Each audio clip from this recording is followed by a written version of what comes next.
We're Batman at 89.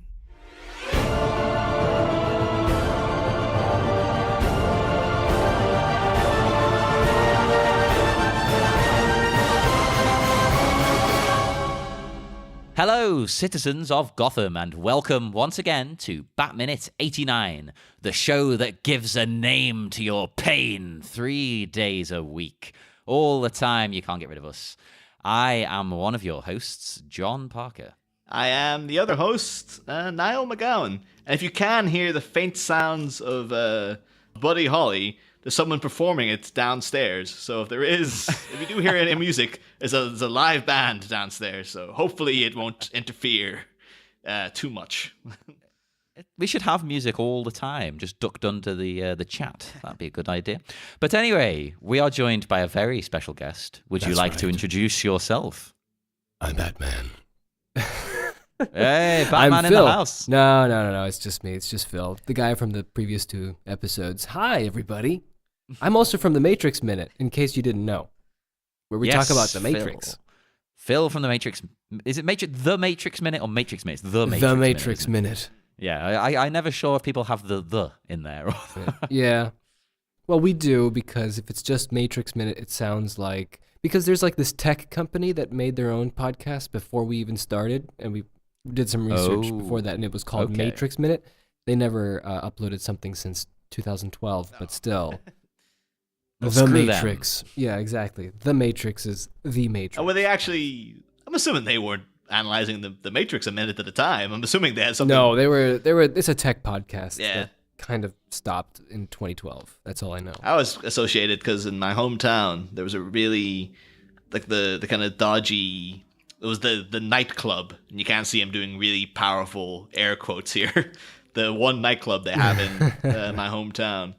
They had like different sections, and one of them was called The Matrix, and it was only notable because it had a good karaoke every Thursday night. But it was like in that mid 2000s period where everyone had just like was all those terrible fashions going on, and they used to have this giant.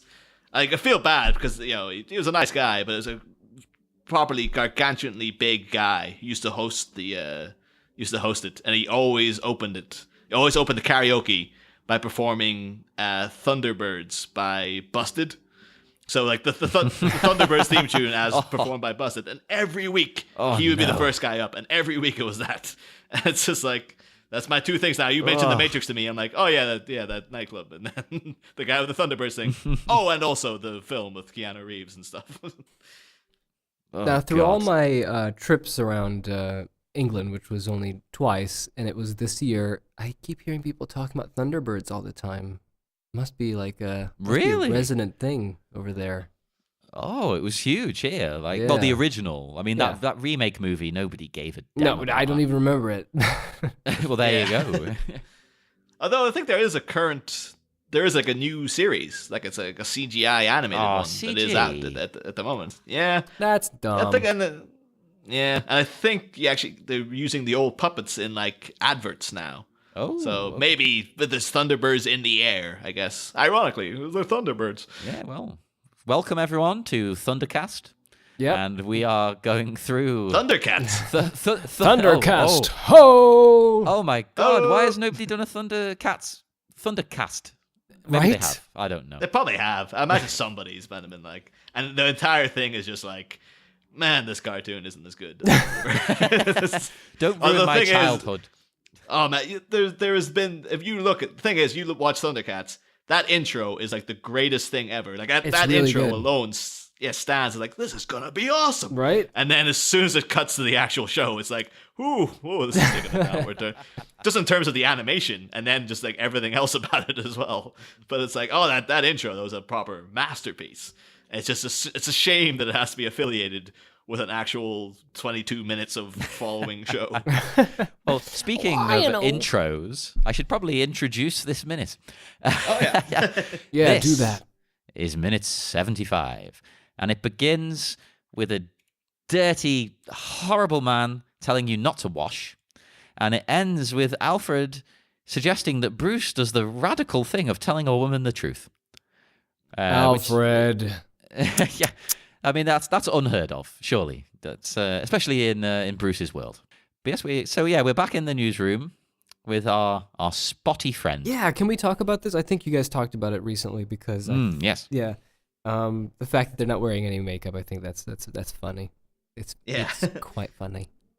Yeah, he's still not, like, even with the codes out, but he's like, I'm not taking any chances. Like, I'm still not putting on that makeup, man. I still love the idea that, you know, he hasn't washed for a couple of days and he's that disheveled. Yeah. He's that filthy. Well, that's what happens in the news business. Yeah, it's a tough business. I mean, you're on the go. Like, maybe it's just the way I've got the minute paused. But, like, Peter, the news guy, it looks as if, because he does mention, at one point that you're not supposed to. No, it's not even in motion. Maybe it's a lighting thing. I'm sure it must be a lighting thing. But it looks as if he sweated through his suit. Oh, wow. Oh, you're right. Yeah, I can see it, like, on his shoulders and stuff. Yeah, but it looks like really sweaty shoulders. It has to be the lighting, but it looks like he sweated. It's because of the lack of deodorant. He's had this, and he's only got one suit, I guess. I think it's just a different type of material on his shoulders, and potentially, yeah. Yeah, I mean, it's the 80s. It could be like a patch.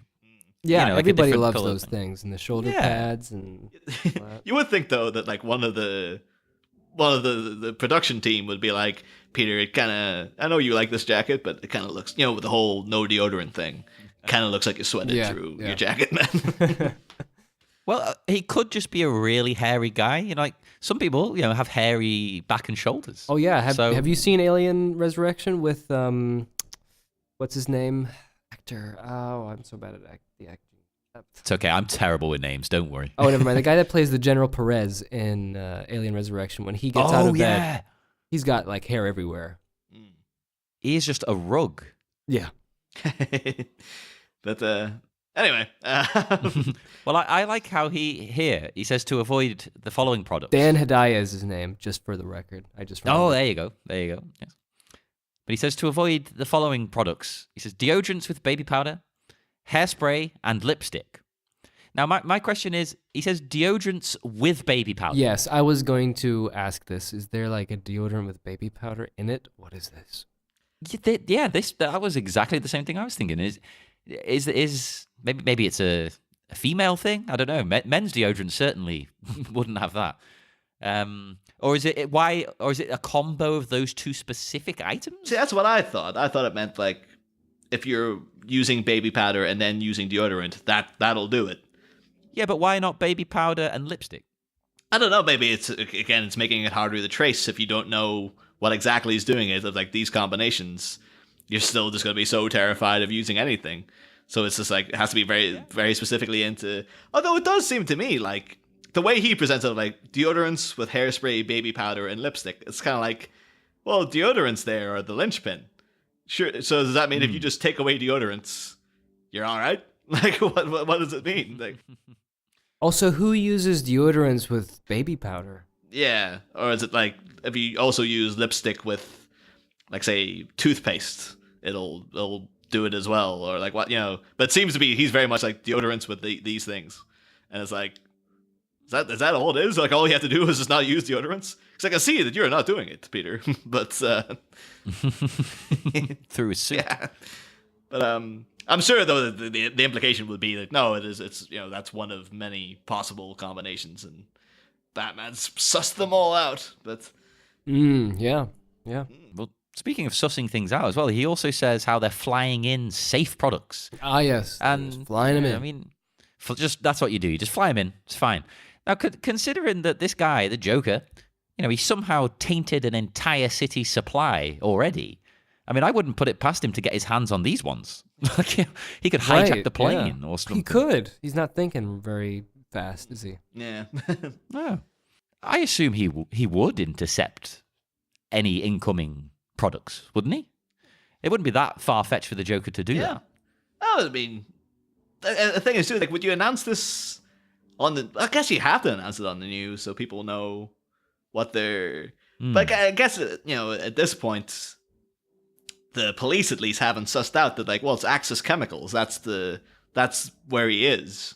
that's where he's doing all That's the this. culprit. Yeah. So it's kind of like, yeah, you do have to kind of wonder, like, what's, they're announcing this so like, oh, people know things are safe again, but they still don't know where the Joker is, where he's tapping things. Like, hey, why would you announce it on the news? In case then he might just do it. But I guess there's no point bringing in all the new products and releasing them if people don't know that they're safe. And it's like, right. But then by announcing it, the Joker's like, all right, then I can just go and take those ones out as well. And Yeah, I don't know what's stopping him from doing that. I guess he's just kind of lazy. Yeah, basically, I think you've hit the nail on the head. Yeah. let's move on. But yes, Peter does announce that Gotham is going on a fast feast. Or a fast on a forced fast. Fast feast. Like the exact opposite of a forced fast. A bit of a different, yeah. And, I'm going to call, anytime I just gorge myself, I'm now going to call it a fast feast. It's a fast feast in Gotham. Or it could be a Fast and Furious sponsored Domino's pizza. Ooh. Would be there was a Batman versus Superman sponsored Domino's. I can't even remember what it was. It was some kind of box set where you got a pizza and you got sides all in the same box. So it could be something to do with that. yeah. Sure. 1989. The way my brain works. Or 1956 if the newspapers are to be trusted. Oh yeah, would you have Domino's pizza in 1956? Oh, I don't think so. No. Well, wait a minute. We're going too far. We're going too far. God damn it, no. This is going to take us down a rabbit hole. I will not Google the foundation date of Domino's pizza. Well, we cut though then, don't we, to our two favorites. Oh yeah. We see. I just realized I got everything here. I got the first minute we had Batman and Vicky, and then we had the second minute with Knox and Vicky, and now I have the Joker. Yeah. So I can talk about everybody. And Bob. Yeah. Don't forget and Bob. Bob the Goon. Yeah. Most importantly, yeah. The number one guy. Oh yes, that was a good impression. We're going to get you to do that every week. Am I number one guy? Oh yeah, great. Everyone send in your number one guy impression. Oh yes, please. Oh, wouldn't that be great? But Bob here standing very dynamically, like the 1 foot up in his. Yeah, it's like the Joker was kind of like maybe doing a sculpture somewhere. Well, he is an artist. You never know. It's like, right. Yeah. It's just like, pose for me, Bob. Pose for me like one of Bob's just like, paint me like one of your French girls, Joker. I could imagine Joker having French girls. So that works. Yeah. Oh, of course. Absolutely.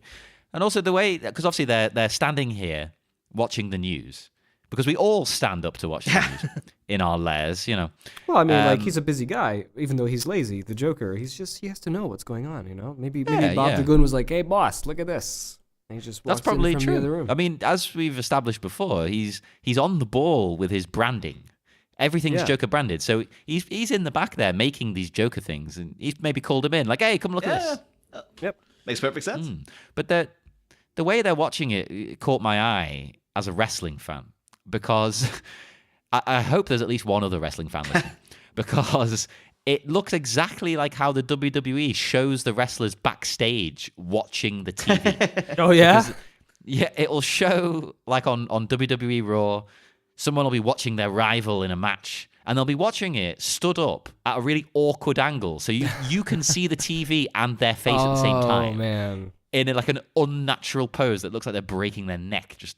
So I know they're not quite tilting that way, but it had the same atmosphere to me. Like, right, yeah. What the hell are they doing? It's kind of it's appropriate though, because it's kind of like, well, this is Batman's heel, and they get ready for the final stage of the confrontation here. Like, yeah, big, I can see big final that. match is coming. Yeah, they are like 80s wrestling characters. Yeah, I mean, there was a clown. There was Doink the Clown. Of course there would have been. Was Doing or Doink?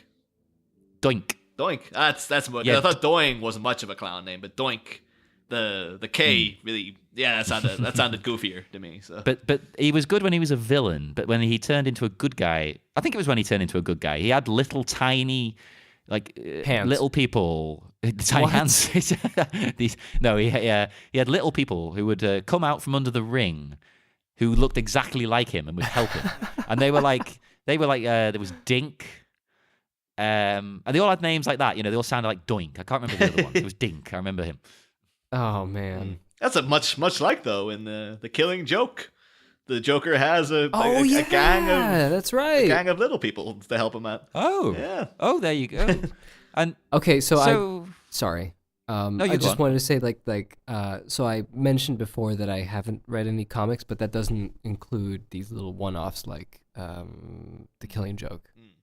Just for the record. Okay. Once again. well, to be honest, I'm similar. Like I haven't read a lot of comics. I've only got a few. Most of the ones I do have are Batman, to be fair, which was before I did the show as well.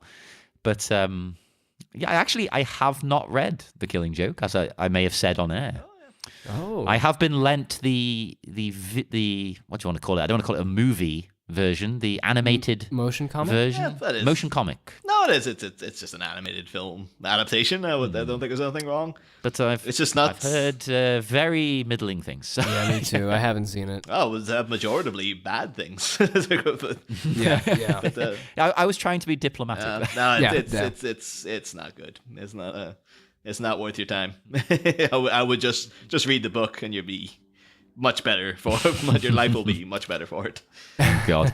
Well, changing it into something good, we get an amazing line now. And Phil, I know you really like this line. So do you want to say the Joker's fantastic line here? I have given a name to my pain, and it is Batman. Oh, yes.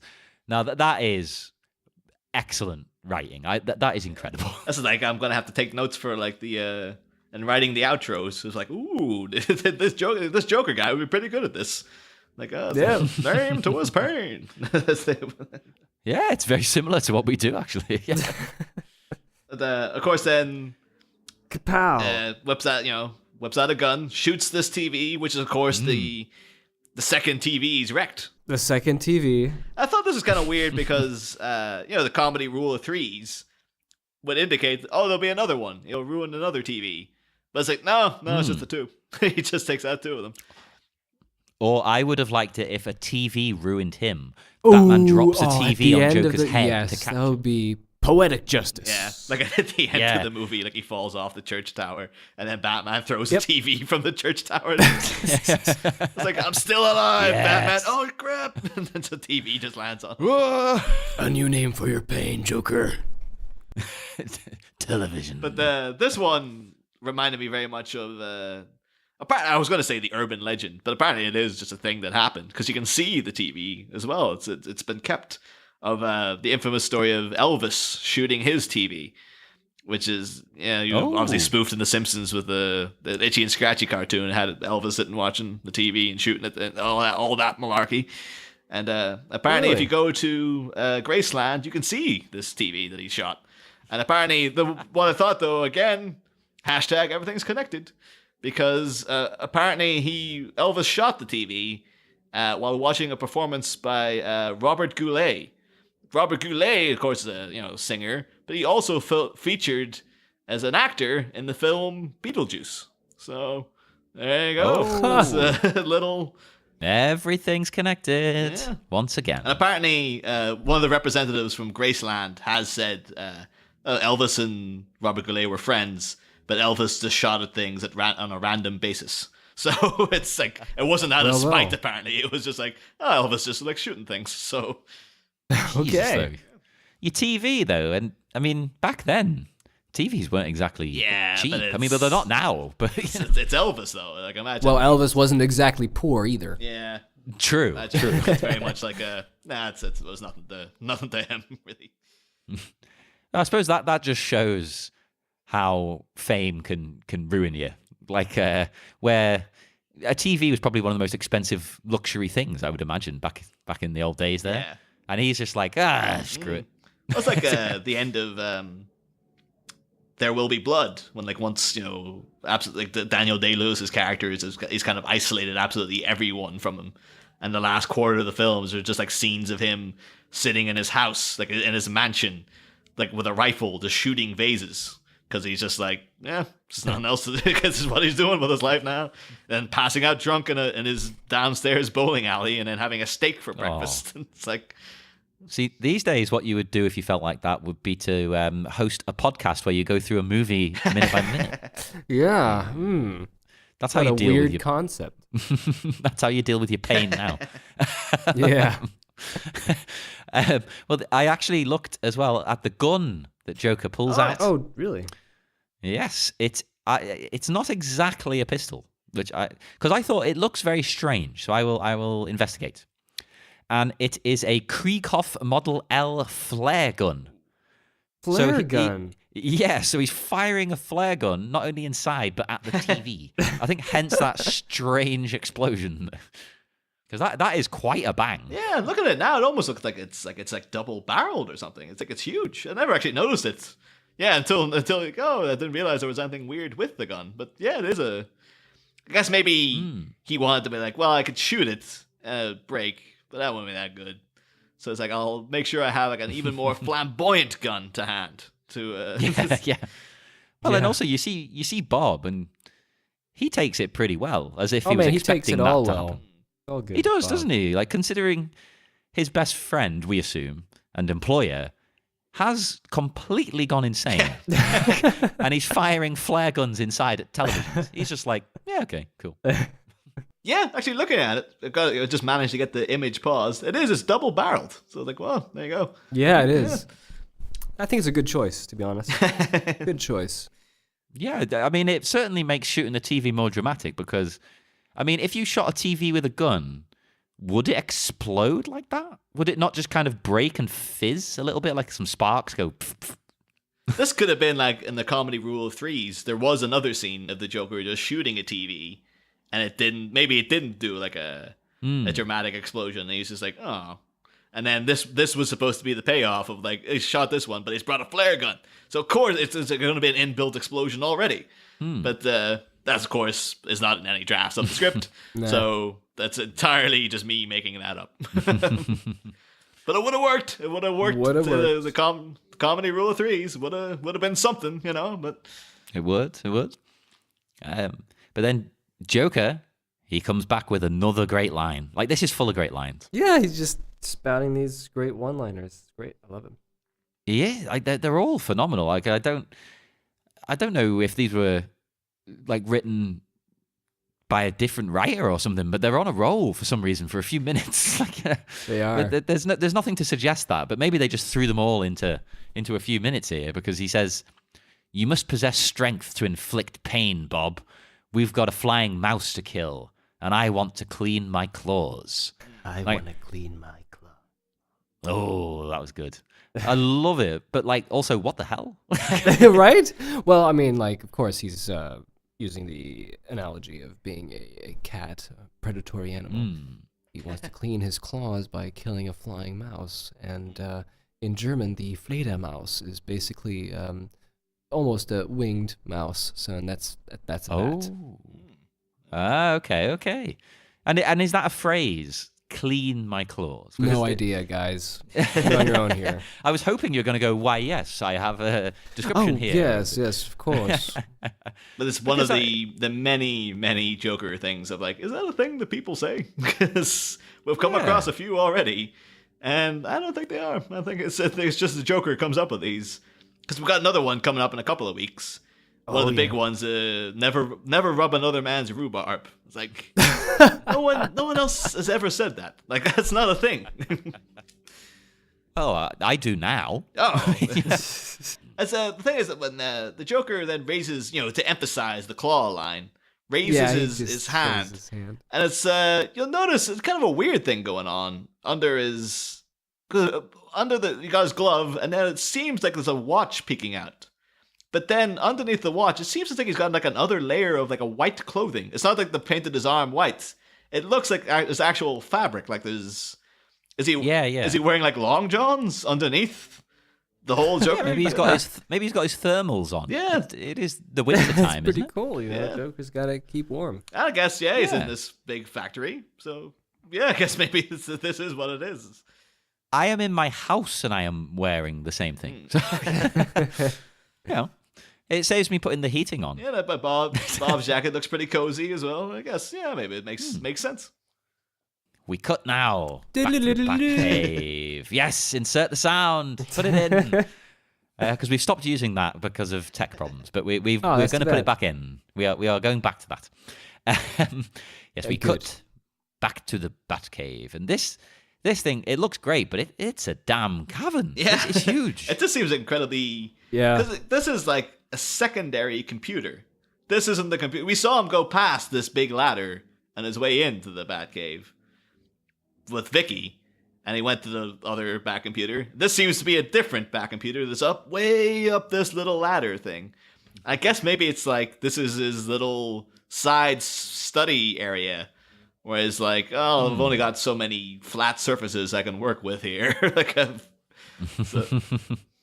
Well, maybe, I mean, the only other thing I can think, I mean, it is 1989. Or is it? It might be 1956, as we've established. I'm not sure. Yeah. So, I mean, computers, not only were they still pretty big, but they weren't particularly powerful, were they? So maybe he needed specialized systems. Like this computer does that. This computer does this. So maybe it depends what he's doing. Yeah. We don't actually really see. We see it like with microscopes and stuff. I guess we're not really seeing. We're inferring that there is a computer there because we're just assuming. Because again, it's the Batcave and the Bat computer. Yeah. Maybe maybe there is no computer. Maybe this is just like this is my little scientific, where he's got his microscopes. Yeah. And it's like a little. Yeah. This is where he does that bit. Although again, it seems like very inconvenient because it's this huge long ladder. So if he does something there, he's like, I better check this out in the Bat computer. It's all the way over there. It's part of his training. It's part of his training. He's got to keep fit. Yeah. Could be that he's got like a nice little, like a rope dangling. He jumps in that and swings down. That could be pretty cool. Yeah. Oh, that'd be a nightmare, though. Jesus Christ. I mean, this man, he keeps fit enough. Does he really need to be doing this? But I also think you're right. That is probably what it is. It could also be that this has been a little consideration for who else is here but Alfred. And it's like, I don't want to bring Alfred all the way down into the deep, dark doldrums of the cave. So I've built this little area where he can come and give me my coffee or whatever, and he doesn't have to. That's clearly tea. Well, here's another debate now. Is Batman a tea or coffee guy? It looks like a tea cup. It doesn't look like a coffee cup, but it's like... Oh, boy. The can of worms you've opened. Let's think about think this. Bruce would be a coffee guy, right? But... Black. It would be a black coffee, definitely. But we've established that he kind of doesn't care about anything in life other than being Batman.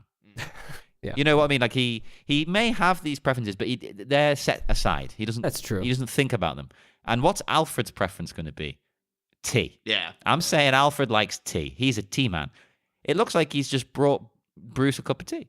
Like maybe he's made one for himself. If you make one for yourself, the rule is you've got to make one for anyone else who's there. Yeah. In theory, too, I'd imagine that like if you try to get into the psychology of Batman or whatever, because I imagine he's probably on a very strict diet, and I'd imagine it probably wouldn't even just be like your Earl Grey tea. It's probably some kind of herbal, like non-caffeinated thing. So he'd be like no fatty foods, no caffeine. He's got to be like perfectly, his body's a temple and whatnot. Like that'd be more the comic book Batman. But this would be, I was rewatching Point Break the other day, and it was like they have a whole thing about the FBI. It's like no this, none that, no caffeinated drinks. And it's like, well, you think the FBI would be caffeine all the time to keep them going? Like you watch Twin Peaks, Jesus Christ, as an FBI agent does nothing but drink caffeine.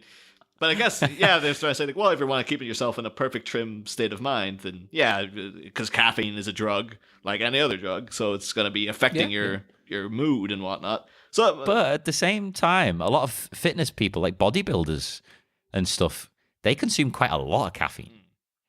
But you could argue that maybe because they're prioritizing looks, maybe they're not as healthy as they should be. Yeah. You think it's more that they're not for the actual health of the issue. They're more like it's all display. It's display muscles and whatever helps them come across. It could be because quite a lot of bodybuilders, they'll have like black coffee quite a lot, like no milk and stuff. But I mean, because the caffeine gives you the boost you need. Yeah, it helps. But really, should they be having that much caffeine? Probably not, really. And, but like, for some reason though, I can imagine that, like Batman, particularly, as we know, this version of Bruce Wayne's traveled to Japan. So it could be like he's having a nice little green leaf tea or something like that. This is like, he's a man after my own heart. Yeah, it's that the. There you go. But again, it could just be that like it is Alfred's thing. It's like I've made a cup of tea for myself. Here you go, and Bruce just slurping it, and just like, oh god, I hate this tea. Just keeps drinking it anyway. It's the British way, though. You make someone a cup of tea if you're making one for yourself. In fact, Phil, you said you're in Croatia right now. That's right. I imagine the answer's coffee, but is it a tea or a coffee place?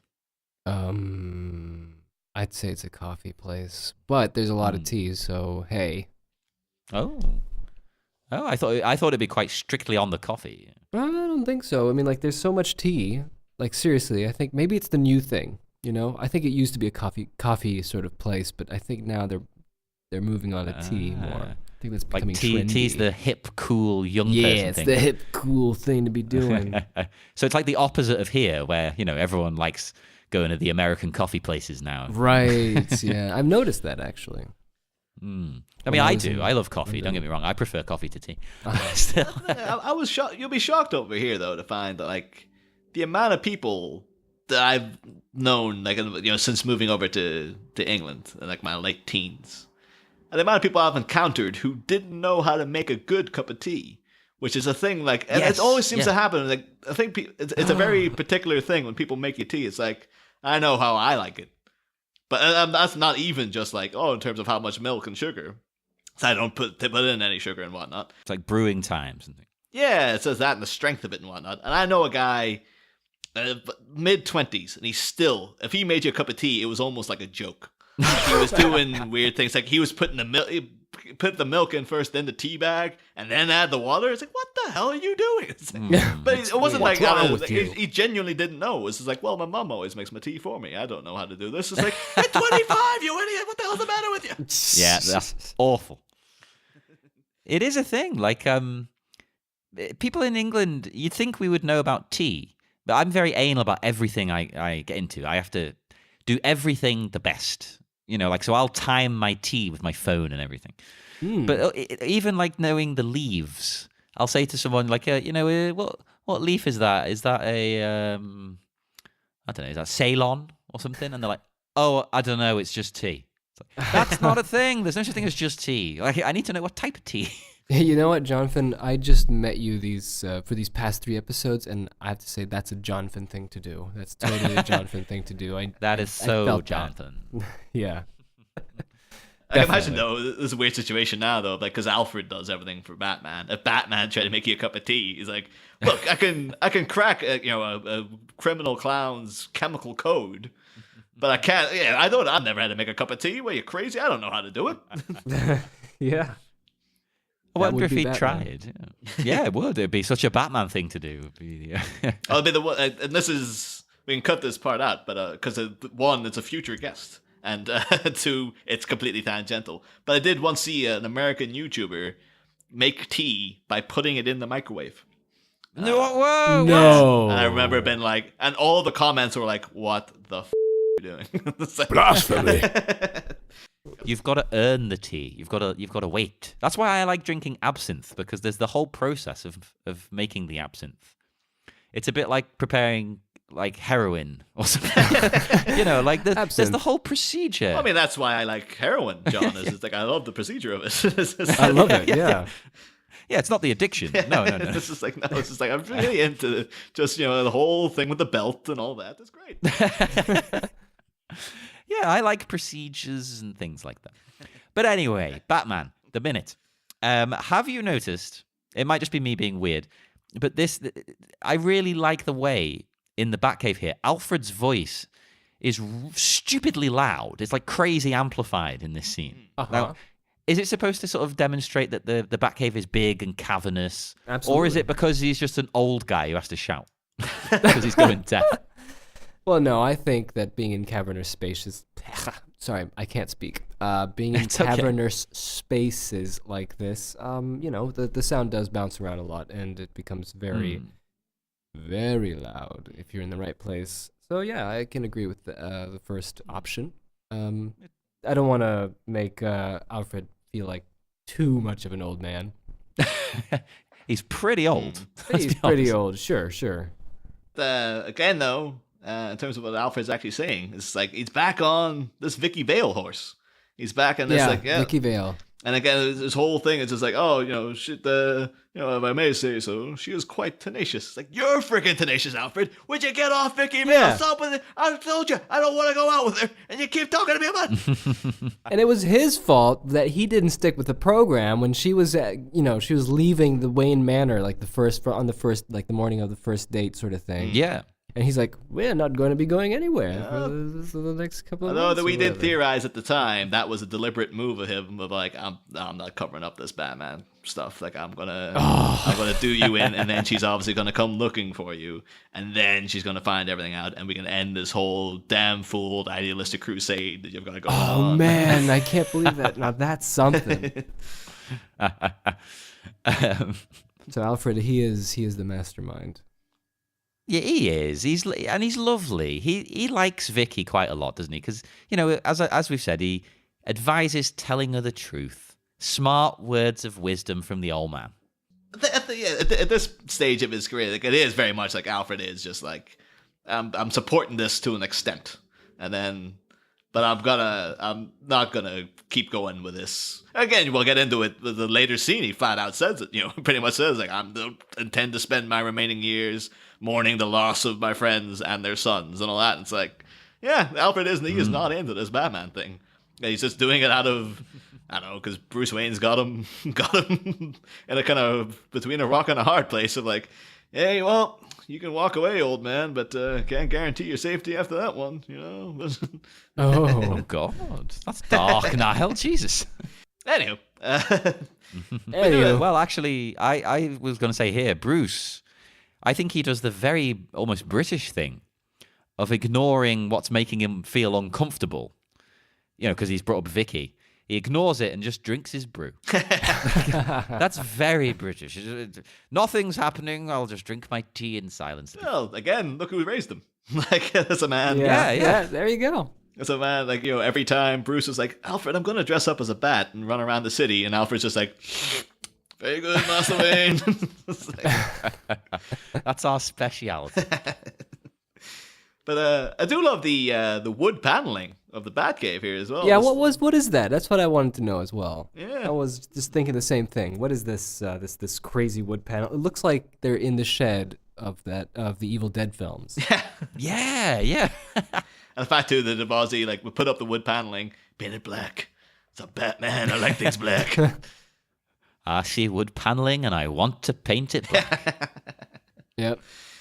But that's all the notes I've got on the minute itself. That seems to be it. Bruce Wayne seems to be grumpy. He seems to be sipping tea in his ignorance of listening to Alfred's suggestions, I guess. Oh, I've just noticed something. Oh my God. I'm stupid. We're going through minute by minute and it's right in the middle of the shot and I didn't notice. It's a teapot. Oh, you mean the silver kind of The urn? That black thing right in the middle of the screen. It's a teapot. Look, there's a spout. It looks like David Bowie in the new Twin Peaks. Is there a spout? I can't see a spout. Oh, yeah, there is. Yeah, there is. yeah. Sorry, I was looking at it. Hold on. What are you guys talking about here? Go to second 54 is where I have it paused, and there's a teapot right in the middle of the damn screen. It's just a strange shape for a teapot. You could have made It's a pot of coffee, Oh, okay. Coffee pots don't have a spout like that. Yeah, I mean, he's a British guy, though. He's Making coffee in the teapot. yeah. My only other note I've got here for the minute is to say it's tea related. Again, this is probably the longest episode we'll have. It's like 90% tea talk. Well, we are. But I am British, and you're. Whether you want to be or not, Niall, you technically are. Yeah. We'll open that. I'm actually looking forward to because we're recording with Scott Corelli from the Spider-Man Minute on Monday for his side project, the Cornetto. That's not a side project; it's just another project that he's doing, the Cornetto Minute trilogy, and he keeps putting up pictures of the little British import section. in his local shop, and it's all like, you know, Jaffa cakes and Weetabix and things like that. But there's at the bottom shelf, there's like an Irish section, and one of the things they have is Barry's tea, which is like Ireland's tea. And that's over here. Like, that's in imported sections over in England. They've imported Barry's tea for the Irish section. As if people in Ireland like it. It's one of these things that, like, no one over there actually likes it. This is just one of these things that have tricked you into believing. This is like with I know, right? From what I understand of Fosters in Australia. Apparently Australians don't like Fosters at all. But it's just... That's because it's awful. It's terrible beer. Yeah, but I think it's just one of these things. It's like they're just trying to get rid of it. So they just like, oh yeah, send it to the Brits, flock it to the tourists, and be like, oh yeah, and just say, oh, to take all these crates. Oh, we have so much of it. Don't worry, we won't miss it. Well, you are a beer fan, aren't you? You know how bad Foster's is, surely. Yeah, it's bad. Absolutely awful. But anyway, the cup that he's drinking out of, right? Who actually drinks tea out of these little dainty cups, right? Why he might as well just have a Batman branded mug. Because that is in keeping with the rest of this movie. If he just had a black mug with the bat symbol on it. I just remembered I found in my grandma's house, because she has a lot of stuff in storage that belonged to us way back in the day. I had a Batman mug. And in fact, it was the Joker, Jack Nicholson Joker on the mug. Oh, yes. Post it in the group if you can find it. Again. Oh, it broke. Like, the handle broke. I'm very sad about that. Oh, that's okay. I've been using the same mug at work for 7 years, and I dropped it 7 years ago, you see. And the handle came off, and there's a big crack in it, but it's holding together. All right, then. But, I mean, before we do go into the dark, dark night, Phil, would you like to say a brief bit about your history with Batman and with this movie and whatnot? Absolutely. I actually knew about Batman since the animated series, more or less. When I was a kid, I remember, gotta find photos of that, but I had a Batman-themed birthday party when I was 6. Oh. And they were all the Batman animated version. And my cake was Batman-themed. It had a Batmobile on it. And yeah, the table sheets, is that what you call them? Table sheets? Yeah, I think we're English and very fussy and say tablecloth, but we're being fancy. Right, tablecloth. They were also Batman themed, so it was great. It was great. And before that, I had a Little Mermaid themed one, but that's a bit different. Swings and roundabout situation right there. Just like what? Right? Hey, nothing wrong with that. That's pretty cool.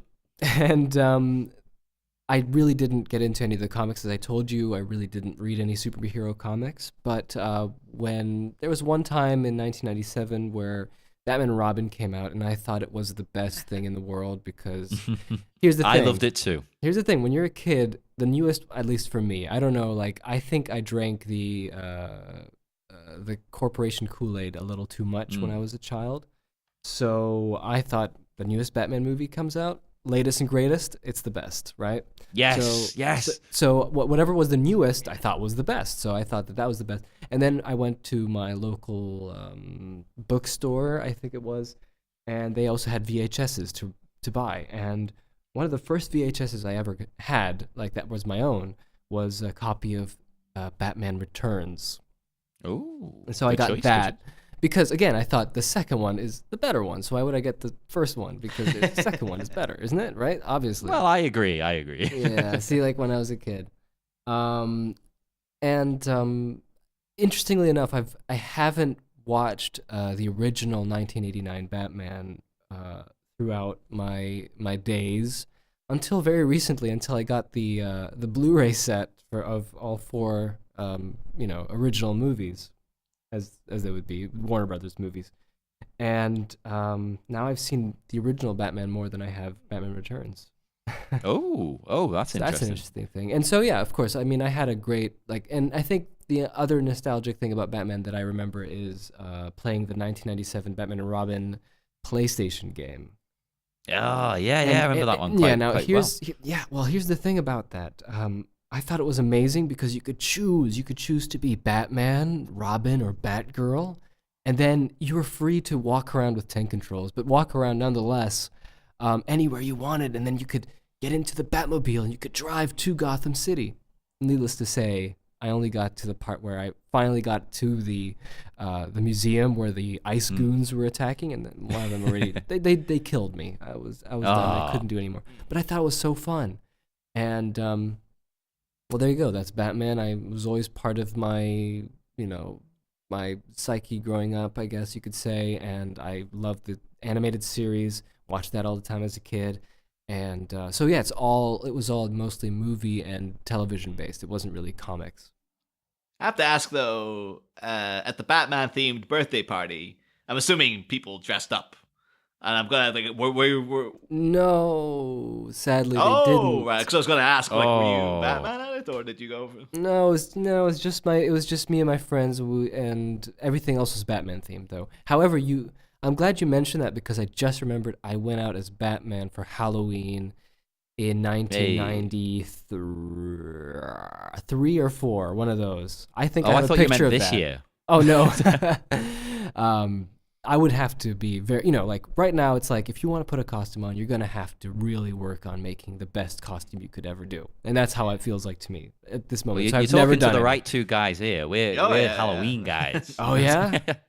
The long Halloween guys.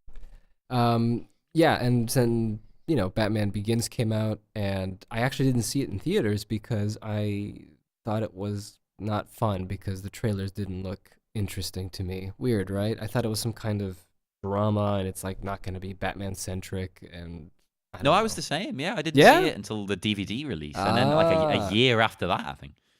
No, wow. Well, there you go. I was the opposite. I was like, because at that stage in my life, I was going through a kind of little film snob period of been like, because I started reading into like all the new Hollywood stuff, and I was like, I only watch films that are rated 5 stars in Empire magazine, and if they're made past 1990, I don't want to know. And then it was like, well, I still had a bit of Batman in my heart though, and then I was like, I understand the man who made Insomnia and Memento has made a Batman movie. I suppose that might be quite all right. And then I went out to the cinema, and then literally as soon as it started, and it had the swarm of bats in the sky, and you see the bat symbol, I was like, holy shit, this is awesome, and then completely fell in line with that movie. But the thing is, I was all like, oh, maybe I'll go and see it. But I was out like opening night, so there was still the drive in me of being like, oh no, I'm still gonna go totally see this film, like no matter, because and then of course everything after that fell into like, no, put on Crank 2, I'm into that now. So you can appreciate both. That's the wonders of the world. Indeed.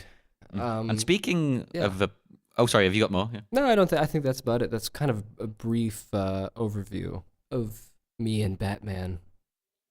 Well, yeah, I was going to say, speaking of appreciating both, there is another podcast other than ours that our listeners can appreciate. It's called The Matrix Minute, hosted by a certain someone, isn't it? Yeah, he commented on he put a comment on the iTunes for you guys. Pretty cool. Oh, where it's me. It is me. It's me. It's all me. And my brother Jake and our cousin Tim, we talk about The Matrix, which is a little different to Batman, but not too much because they're both kind of, kung fu, sort of like martial arts kind of things. Yeah, and they're both kind of, and Neo's a superhero, essentially. He becomes one anyway. He does Superman things and wears black, so I guess it's like a mixture. You can see that. I mean, listen to it. I always say see instead of listen. I'm stupid like that. You can listen to it on the Matrix Minute.1. That's ONE.ONE because Neo is the one, and the MatrixMinute.com was taken. So there you go. So everyone, check that out because it's a great show. And if you would like to get in touch with us, then you probably know already because you've listened this far. Jesus Christ. Yeah. God bless your soul for listening this far. But we are on Facebook, Twitter, Instagram, Tumblr as well, apparently. We never use it. But if you message us, I will check it. And that's just all at BatMinute89. Just search that. It's fine. Just type that in. I don't care, whatever. But the most important, rate, review, subscribe on iTunes. We'll be very grateful to you. And we will credit you for, we'll give you a little shout out if you want. If you have your own show, tell us and we'll shout that out put it in the review. And join us again next week because we will be back. We will have minute 76 and a new guest. Yes, a new one. The old one must go. Yeah, but we've done 3, we just kill the guests and move on. It's easier that way. You just put them down. They've had a good run. No. Yeah. So nothing personal, Phil, but hey, I don't think you're gonna get finished in that Matrix. Let me tell you. Listen to what exists so far, and listen to us again on Monday for more Bat Minute 89. Bat Minute 80. Oh. Ah. Do you want to actually? Do you want to do it then? Seeing as it's your last minutes on the yeah, podcast. Let's do it. Just go. So, like after 3, do we're Bat Minute 89. Okay. Yeah. Let's do it. So wait, after 3 or on 3?